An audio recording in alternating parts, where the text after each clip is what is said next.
What are you exhibiting at this show? At this show, we're showcasing the fact that Namco is a global operator of games and arcades, and we have the ability to service games on cruise ships around the world no matter which port they go into. Now, can you walk us through some of the different type of games you have? Namco pretty much operates every game that's made available in the marketplace. If it's video games or simulators or merchandising, redemption, if it's out there and takes money, we pretty much operate it. How have you seen the cruise industry embrace video games?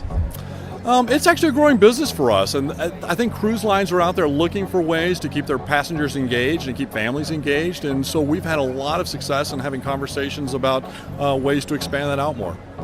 What role does arcade play on cruise ships?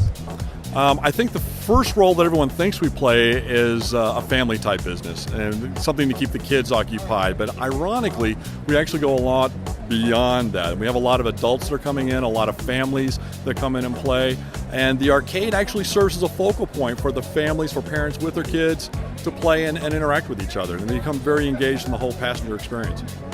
What impact do you feel that the fact that most people who play video games have on what they want to do when they're on these kind of vacations? We certainly have an element that caters to hardcore gamers or real gamers, but as much as that, I think we're becoming a much more casual mass market offering as well, so that we have things for everybody to play. We try to make our games non-intimidating and try to make it something friendly for everybody to play, so parents can play with kids, kids can play with each other, or you and I can play and we can be very competitive on a driver and go for the gusto as a hardcore gamer. How has new technology helped you meet this demand? Well, that's a good question. One of the things we're debuting at this show is a way to make it more of a seamless customer experience for the passenger. So what we've developed is a system that allows them to use the exact same key they have on board the ship to get into their room, to buy an ice cream at the ice cream shop or a toy at the toy shop. They can use that to swipe at the game directly, and it goes directly onto their account.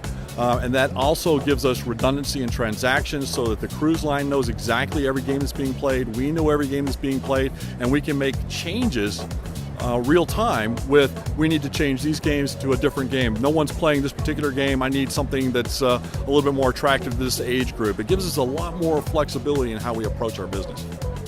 What's unique about the cruise arcade experience?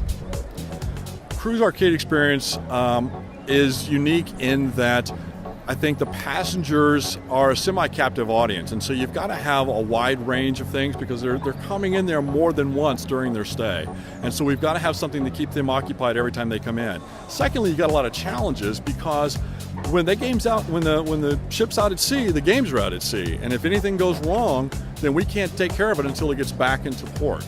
So there's a lot of challenges, a lot of opportunities though as well, because that means people are more willing to play different types of games because they've got more time to spend. How big a potential business do you see the cruise industry moving forward with these big ships? We think it's really exciting. We see a lot of potential, which is one of the reasons we're here. This is our first time to exhibit at this show, and we think it's super exciting. We've been installing on a few very large ships recently, and the business seems to be growing and getting larger every day.